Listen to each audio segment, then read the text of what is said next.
Sí, gracias, presidenta.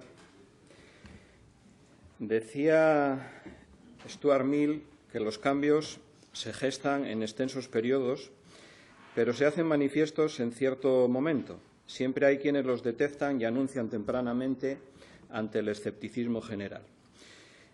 Está claro que el modelo carcelario tradicional está obsoleto y en crisis. Una crisis del sistema penitenciario en general que pide una mirada más profunda, tanto para dar seguridad a la población como para dar un sentido resocializador y reparativo a las penas. Se necesitan cambios. En la era de la revolución tecnológica, señorías, no podemos seguir con el sistema penal de la revolución industrial. No sé lo extenso que será ese periodo para que se produzcan esos cambios, pero los impulsores de la UTE de Villabona ya hace tiempo que detectaron esa necesidad, convirtiéndose en unos adelantados a nuestro tiempo. Alguien dijo también que todos los cambios importantes pasan por tres fases: el ridículo, la discusión y la aceptación. Por lo que respecta a la UTE, aún estamos, según parece, en la fase de discusión, cuando, a tenor de los resultados, ya debería estar superada y ya deberíamos estar en la aceptación. ¿Y por qué algunos no aceptan este modelo carcelario? Decía Durkheim que la idea de pena está tan arraigada en la sociedad que todos los cuestionamientos a su eficacia, en particular a su valor expiatorio, son considerados por muchas personas como subversiones del orden social. Casandra, hija de Príamo de Troya, anunció en repetidas ocasiones la destrucción de la ciudad. Nadie la creyó. ¿Por qué? Porque años atrás Casandra, pretendida por Apolo, recibió de éste el don de la clarividencia, pero luego, ante su rechazo al pretendiente, le fue arrebatado el don de la persuasión. De este modo vivió condenada a que sus vaticinios no fueran creídos o tomados en serio, y Troya fue destruida. Hay, señorías, algunos que vienen anticipando el fracaso del sistema penal y abogan por cambios basados en políticas no punitivas o punitivas diferentes. Pero lo mismo que Casandra, sufren el desdén de ciertos dirigentes políticos que escuchan más los discursos vindicativos mediáticos de nulo contenido racional que lo que recoge nuestra Constitución de 1978.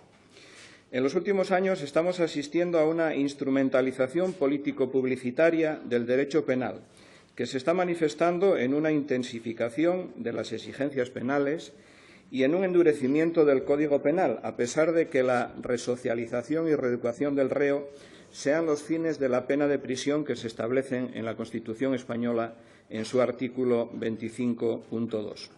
Unos fines que se están subordinando a otros principios más retributivos y punitivos, orientados fundamentalmente a la gestión del riesgo y a la incapacitación de los penados.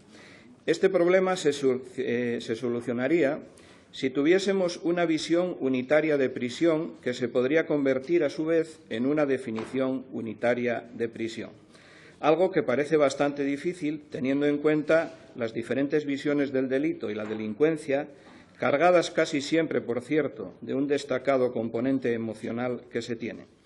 Lógicamente, no ve igual la delincuencia alguien que la ha sufrido directamente o a través de sus personas más cercanas que la madre de un delincuente, por poner un ejemplo. Y yo me pregunto, ustedes, señorías, ¿cómo ven la cárcel?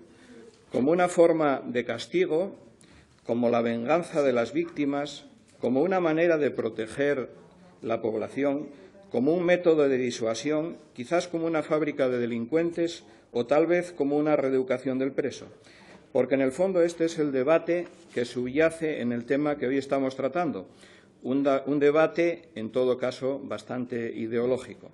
No debemos perder de vista ninguna de esas visiones, pues el que se priorice alguna de ellas, el que se haga destacar alguna de ellas sobre las demás, nos llevará a un modelo carcelario u otro. Bien, pues la UTE de Villabona priorizaba y priorizará, si todos somos coherentes y tenemos una pizca de racionalidad, la reeducación y la reinserción del preso. Las prioridades de los que dirigieron los designios de las cárceles en este país a lo largo de los últimos años fueron otras, y por eso hoy tenemos aquí esta iniciativa. La UTE de Villabona convirtió en realidad algo que para muchos estaba en el límite de la utopía. Ellos convirtieron la reducción del número de presos, así como de la tasa de mortalidad de los mismos, algo para lo que es fundamental la rehabilitación y la incorporación de un mínimo de racionalidad al poder punitivo en su bandera. Implantaron un sistema carcelario que prioriza ese sentido positivo y resocializador en detrimento de otros aspectos negativos como el deterioro físico-mental de la persona, el posible desarrollo y agravación de enfermedades mentales o la adicción a sustancias ilegales. Señorías, no es entendible la rigidez institucional para la instalación de un programa de eficacia demostrada, con resultados que han contribuido a pacificar la vida carcelaria, a recuperar los derechos de las personas privadas de libertad y a implementar políticas postpenitenciarias. Un programa que quieren desarrollar unos trabajadores de prisiones sensibles con la tarea encomendada y cuyo único delito quizás sea ir más allá de sus funciones habituales.